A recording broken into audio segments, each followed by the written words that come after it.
Hello. അപ്പോൾ ഇന്നലെ Christmas അല്ലായിരുന്നോ? അപ്പോൾ അതിൻ്റെ ഒരു ചെറിയൊരു വീഡിയോ ആണേ. അപ്പോൾ ഞങ്ങൾ രാവിലെ കേക്കൊക്കെ മുറിച്ചു. അത് ഞങ്ങൾ അങ്ങോട്ടും ഇങ്ങോട്ടൊക്കെ ഷെയറൊക്കെ ചെയ്ത് തന്നു. ഞങ്ങളതൊക്കെ കഴിഞ്ഞു. അത് കഴിഞ്ഞ് പിന്നെ പാചകം ചെയ്യാമെന്നാണ് വിചാരിച്ചത്. പപ്പ എനിക്ക് തന്നു. പിന്നെ മമ്മി എനിക്ക് തന്നു.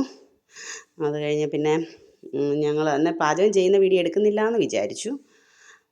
പാചകം ചെയ്യുന്ന വീഡിയോ എടുത്താൽ പിന്നെ താമസം വരും. ഇതെല്ലാം മക്കളെയൊക്കെ വെച്ച് ഞങ്ങളതെല്ലാം ശരിയാക്കണ്ടേ. എനിക്ക് മമ്മി തരുന്ന വീഡിയോ. അങ്ങനെ മമ്മി പപ്പായ്ക്കും കൊടുത്തു. പിന്നെ ഞങ്ങൾ പാചകം ചെയ്തെല്ലാം കഴിഞ്ഞ് എല്ലാം ടേബിളിലോട്ട് കൊണ്ടുവന്ന് നിരത്തി വെച്ചു. നിരത്തിയൊക്കെ വെച്ചൊക്കെ കഴിഞ്ഞ് എന്നാൽ അതിൻ്റെ വീഡിയോ എടുക്കാം. പിന്നെ അത് കഴിഞ്ഞ് പിന്നെ ഞങ്ങൾ ഉടനെ തന്നെ ഫുഡ് കഴിക്കാനായിട്ട് പോകുമായിരുന്നു.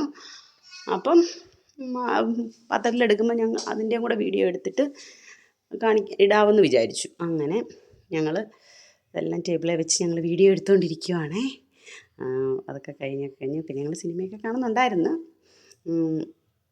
പിന്നെ ഞങ്ങൾ ചോറ് പാത്രത്തിൽ വിളമ്പി അതൊക്കെ വെച്ച് ഞങ്ങൾ കഴിക്കാൻ റെഡിയായി. അങ്ങനെ ഇതായിരുന്നു ഇന്നലെ ഞങ്ങളുടെ ഉച്ചയ്ക്കത്തെ ക്രിസ്മസ് ആഘോഷം.